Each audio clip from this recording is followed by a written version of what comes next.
By the side of a wood, in a country a long way off, ran a fine stream of water, and upon the stream there stood a mill. The miller's house was close by, and the miller, you must know, had a very beautiful daughter. She was, moreover, very shrewd and clever, and the miller was so proud of her that he one day told the king of the land, who used to come and hunt in the wood, that his daughter could spin gold out of straw. Now this king was very fond of money, and when he heard the miller's boast, his greediness was raised, and he sent for the girl to be brought before him.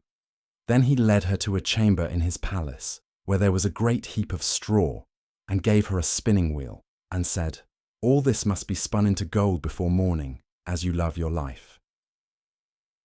It was in vain that the poor maiden said that it was only a silly boast of her father, for that she could do no such thing as spin straw into gold.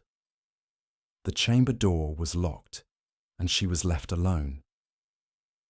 She sat down in one corner of the room and began to bewail her hard fate, when on a sudden the door opened, and a droll-looking little man hobbled in and said, "Good morrow to you, my good lass.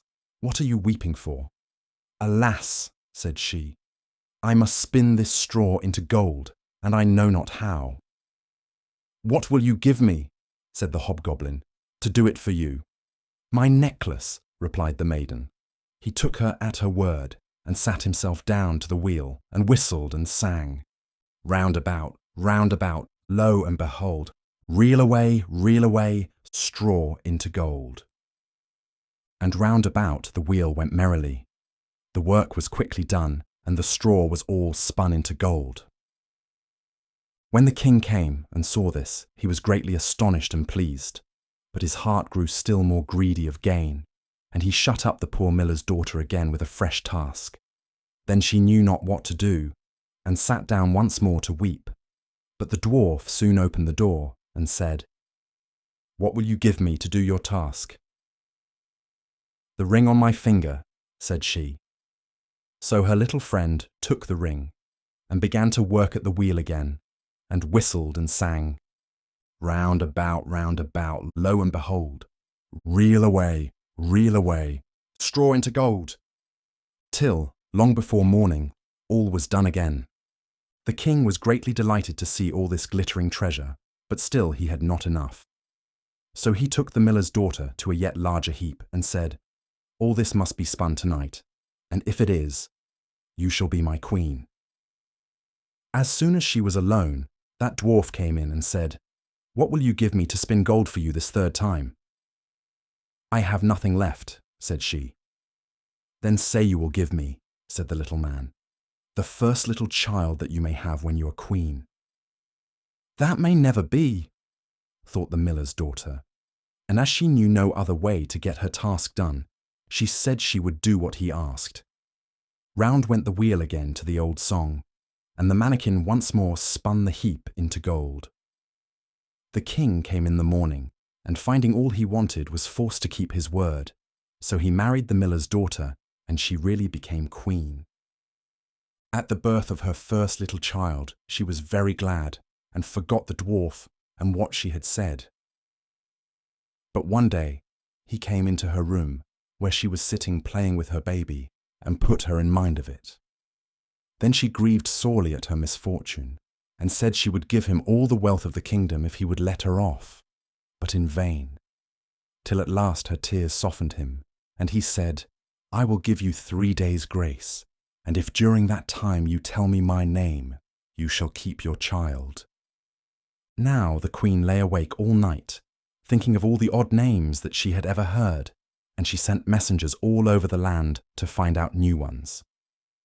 The next day the little man came, and she began with Timothy, Ichabod, Benjamin, Jeremiah, and all the names she could remember, but to all and each of them he said, "Madam, that is not my name." The second day she began with all the comical names she could hear of, Bandy-legs, Hunchback, Crookshanks, and so on. But the little gentleman still said to every one of them, "Madam, that is not my name."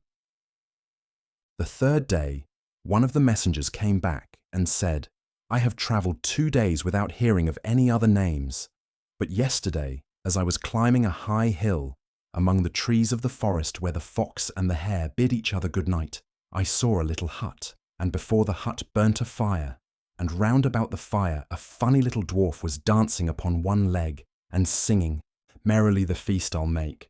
Today I'll brew, tomorrow bake. Merrily I'll dance and sing, for next day will a stranger bring. Little does my lady dream. Rumpelstiltskin is my name." When the queen heard this, she jumped for joy, and as soon as her little friend came, she sat down upon her throne and called all her court round to enjoy the fun, and the nurse stood by her side with the baby in her arms, as if it was quite ready to be given up.